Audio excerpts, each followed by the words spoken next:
यह संसार दुखों का घर है। इस संसार को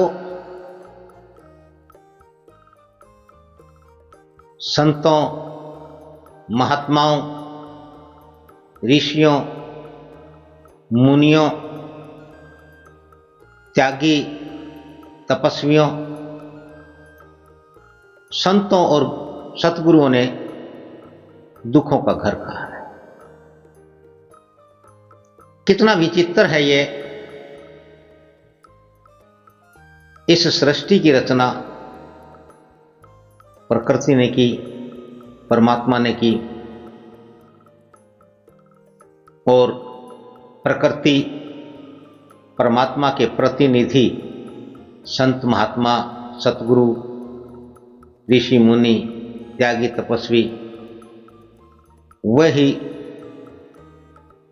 परमात्मा की इस कृति को, इस रचना को, इस संसार को दुखों का घर कहते हैं। और वो कहते हैं इस संसार में जीव को कोई सुख नहीं हो सकता, यह संसार दुखों का घर है। आखिर ऐसा उन्होंने कहा है तो क्यों कहा है? क्या प्रकृति ने ही दुखी संसार की रचना की है, या इस संसार को जीव ने कुछ ऐसा बना दिया या दुखी बना दिया है, दुखी कर दिया? यह एक बहुत ही महत्वपूर्ण विषय है, सब्जेक्ट है, विचार करने का, सोच करने का विषय है। और निश्चित ही संसार के सर्वश्रेष्ठ जीव मनुष्य को इस पर विचार करना चाहिए कि यह संसार सुखों का घर है तो क्यों है? क्या यह संसार सुखों का घर हो सकता है? इस संसार में सुख कैसे स्थापित हो? इस संसार से दुख कैसे समाप्त हो? इसके ऊपर सोच करने की, विचार करने की और सतत कर्म करने की आवश्यकता है।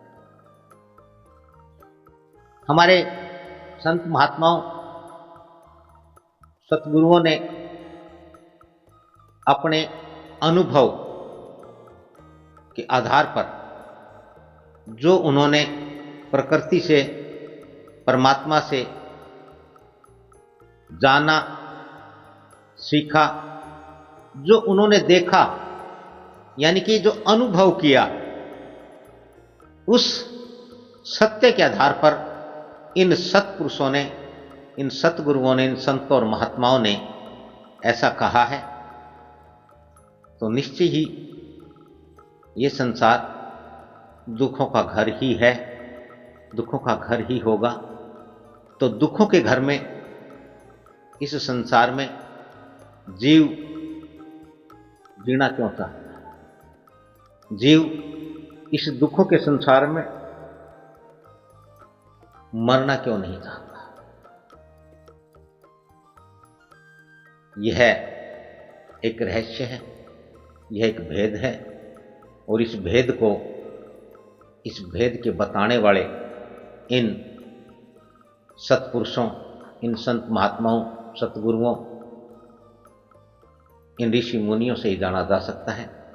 इसलिए अपने जीवन में एक अवश्य ही एक प्रयास करें, एक प्रयत्न करें कि कोई संत सतगुरु हमारे जीवन में हो और हम उससे इस संसार के, इस सत्य को, इस रहस्य को जानने का प्रयास करें और इसे जानें।